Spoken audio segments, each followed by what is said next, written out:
எல்லாம் வல்ல இறைவனின் பேரருளால் வல்லான் வகுத்த வழிக்கொப்ப அம்மனருள் டிவி நேயர்கள் அனைவருக்கும் எனது மனமார்ந்த வாழ்த்துக்களும் வணக்கமும். இப்ப நம்ம எல்லாருமே என்ன செய்யறோம் அப்படின்னா, வாழ்க்கையில தடுமாற்றங்கள் அப்படின்றது இயற்கையாக வருவதுதான். பெரிய பெரிய ஆளுகள்லாம் இன்னைக்கு இருக்கிறாங்க. இப்ப அவங்ககிட்ட எல்லாம் கேட்டோம்னா சரி, அவங்க சொத்துக்கு மேல 4 மடங்கு கடன்ல தான் இருப்பாங்க. சாமானியன் என்ன செய்வான், நமக்கு தான் இன்னைக்கு தான் கடன் கொடுக்குறவன் என்ன ஆசையை காட்டினா இவன் கடன் வாங்குவான்னு சொல்லித்தான் விளம்பரமே கொடுக்குறாங்க.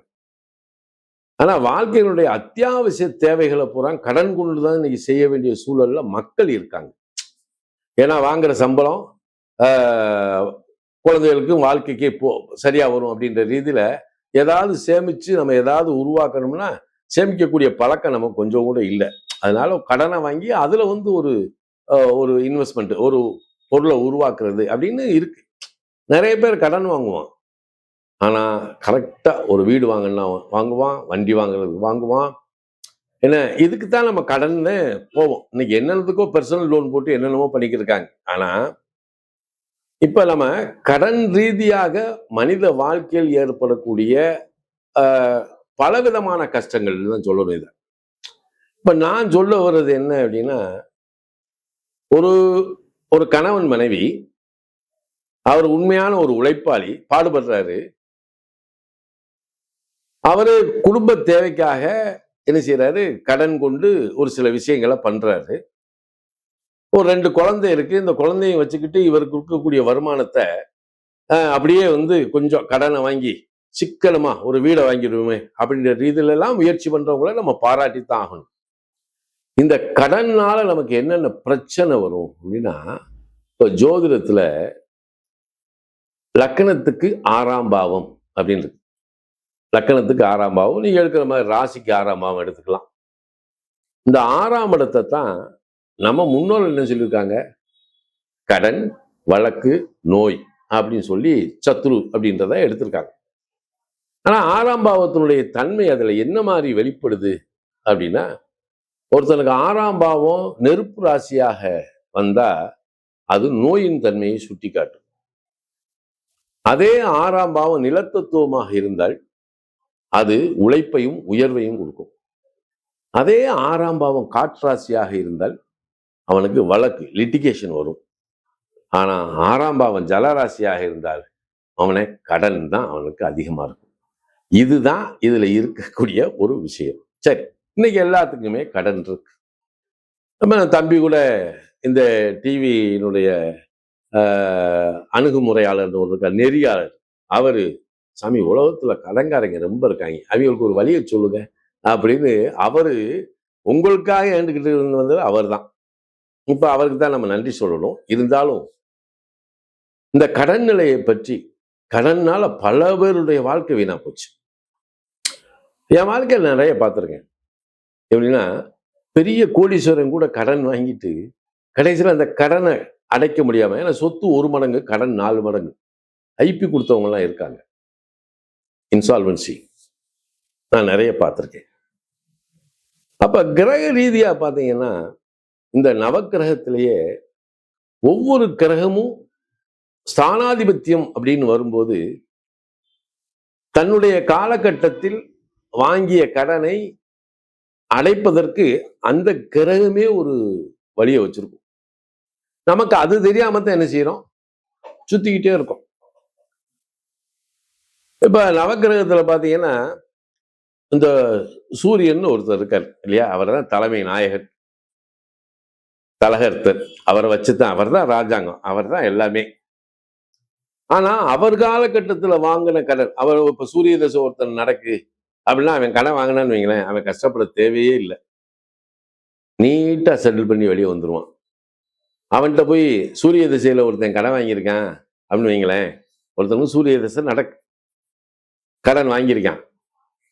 இந்த கடன் கொடுத்தவன் இருக்கான்ல, அவனுக்கு முன்னாடி போய் அந்த பணத்தை கேட்கறது கூட அதாவது அந்த மரியாதை எல்லாம் நிற்க முடியாது. ஏன்னா சூரியன் எப்பயுமே கம்பீரத்துக்குரியவர். அவன் என்ன செய்வாரு, வட்டியா அங்கிருந்து வாங்கிட்டு போகணும். இப்ப சில நேரத்துல எல்லாம் வந்து கடன் கொடுத்து போட்டு கடன் வாங்கினவர் போட்டு ஆளை விட்டெல்லாம் அடிக்க ஒரு செய்யறதெல்லாம் நடக்கல. அப்படியே அந்த கடன் சூரிய திசையில கடன் வாங்கினா கம்பீரமா தான் நிற்பான். அப்படி தூக்கி போட்டு ஏன்னா இந்த கவர்னி அதாவது மயிர் நீக்கி வாழ கவரிமான் ஜாதி மாதிரி அவங்க அப்படி தூக்கி போட்டு போயிடுவாங்க.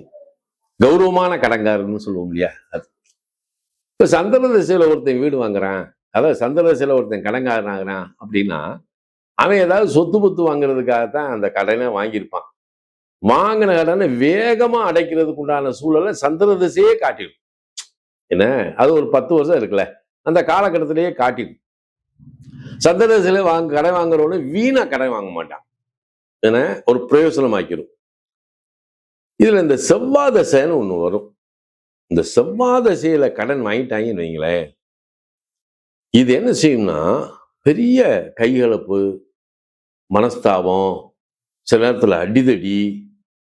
கடன் கொடுத்தவன் என்ன செய்வான், ஃபோர்ஸ்ஃபுல்லா வந்து நிற்பான். இவன் என்ன செய்வான், உக்கிரமா நிற்பான். அப்ப இவங்க 2 பேத்துக்குள்ள என்ன சமாதானத்துக்குள்ளேயா போகும்?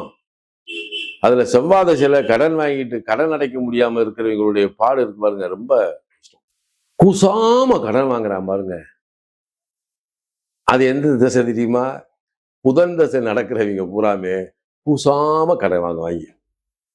அதுக்கும் அந்த புதன் தசை நடக்கிறது இவங்களுக்கு எப்படி தெரியும்னே அந்த கடன் கொடுக்குறவன் அவனை பார்த்து தேடி போய் கொடுப்பான். ஏன்னா மெழுக உருக்குறது மாதிரி பேசுவான் யாரு, அந்த புதன் தசை நடக்கிறவன். ஆனா குரு தசையில பணம் கடன் வாங்குறான்னா அவன் நீட்டா எங்க வாங்குவான், பேங்க்ல போய் தான் வாங்குவான், பிரைவேட்ல வாங்கவே மாட்டான். பேங்க்ல வாங்குவான், டீலிங் கரெக்டா இருக்கும், டீலிங் முடிச்சிருவான். ஏன்னா இது இயற்கையா நடக்கக்கூடியது. சுக்கிர தசையிலாம் பெருசா அவன் கடன் வாங்குறான் அப்படில்ல, கடன் வாங்குவான், அதை யாருக்குமே தெரியாது, கடன் அடைச்சிருவான். இந்த சனி தசையில கடன் வாங்குறவன் தொழில் வர்த்தக ரீதியா வாங்குவான். ஆனா அந்த வாங்கின கடனுக்கு அதிகமான ஒரு வட்டியவும் தொழில் ரீதியில வரக்கூடிய அத்தனை பணத்தையும் வட்டிக்காகவே செலவழிச்சிருவான். ராகு கேது தசையில எல்லாம் வந்து கடன் வாங்குறவன் பூராமே பாருங்க, ராகு தசையில கடன் வாங்குறவன் சில நேரத்துல கோர்ட்டுக்கு போக வேண்டிய நிலையெல்லாம் வந்துருது. ஏன்னா லிட்டிகேஷன் போட்டு தான் அதை கிளியர் பண்ண வேண்டியது இருக்கு. கேது தசையில கடன் வாங்கினவன் கடன் கொடுத்தவனை பார்த்து கொஞ்சம் கூட பயப்பட மாட்டான். ஏன்னா அப்படியே ஒரு புன்சிரிப்போட பதில் சொல்லுவான். இந்த கேது திசை கேது திசை பெருசா கடன்காரன் ஆக்காது, இருந்தாலும் வாங்கினா இப்படித்தான். இப்ப இந்த நவக்கிரகங்கள் வந்து அந்த தன்னுடைய குணாதிசயத்துக்கு தகுந்த மாதிரி தான் மக்கள்கிட்ட கடன் வாங்குறவனையும் கடன் கொடுக்குறவனுடைய உறவை வந்து அது பாதுகாக்குது. அப்ப கடனை வந்து நம்ம தப்பு சொல்லக்கூடாது. கடன் வாங்குறோம்னா அது வாழ்க்கைக்கு பிரயோஜனமான ஒரு சூழலுக்கு தானே வாங்குறோம். அப்ப இந்த கடன் வாங்குறோம் அப்படின்னா இந்த கடனை அடைக்கிறதுக்கு என்ன வழி, அல்லது அதுல இருந்து நம்ம தப்பிக்கிறதுக்கு என்ன வழி, அல்ல அதுல இருந்து தன்னை காத்து கொள்வது எப்படி அப்படின்ற ஒரு விஷயம் இருக்கு இல்லையா. அது இந்த 12 ராசிக்காரர்களுக்கும் துலா லக்னத்துக்காரங்க இவங்களுக்கு 6ஆம் இடம் ஜலராசி மீனம். நிறைய கடன் நிலையெல்லாம் அவஸ்தைப்படுறவங்களுக்கு தான். ஆனா கடன் நிலையை வந்து பிரயோசனமா பயன்படுத்தக்கூடிய ஒரு ஆட்கள் யாருன்னா துலா லக்னத்துக்காரங்க. மிகப்பெரிய தொழிலதிபர்கள்லாம் இதில் தான் இருக்காங்க. மிகப்பெரிய எஜுகேஷன் ரீதியில் இருக்கக்கூடிய கரஸ்பாண்டன்ட்லாம் இவங்க இதில் தான் நிறைய இருக்காங்க. டீச்சர், ஆலை தொழிலாளி, இதெல்லாம் இதில் தான் இருக்காங்க. ஆனா இவங்களுக்கு கடன் வர்றது இயற்கை தானே. அப்ப இவங்க என்ன செய்யணும் அப்படின்னா, சாதாரணமா வாராகி வழிபாடு அல்லது கற்பனசாமி வழிபாடு, இது 2, வாராகி அல்லது கற்பனசாமி, இந்த 2 பேர்த்துல ஏதாவது ஒருத்தர் உங்களுக்கு எந்த இடத்துல தோது இருக்கோ அந்த வழிபாடு பண்றது நல்லது. சில பேர் என்ன செய்யறாங்கன்னா, உக்கிர தேவதைகளை வந்து வீட்டுக்குள்ள வச்சு படமா கொண்டு வருது, சிலையா கொண்டு வருது, இதெல்லாம் கொண்டு போறாங்க. அதெல்லாம் உக்கிர தேவதைகளை வீட்டுக்கு கொண்டு வரவே கூடாது. அவங்க இருக்கிற இடத்துல போய் தான் வழிபட்டு வரணும்.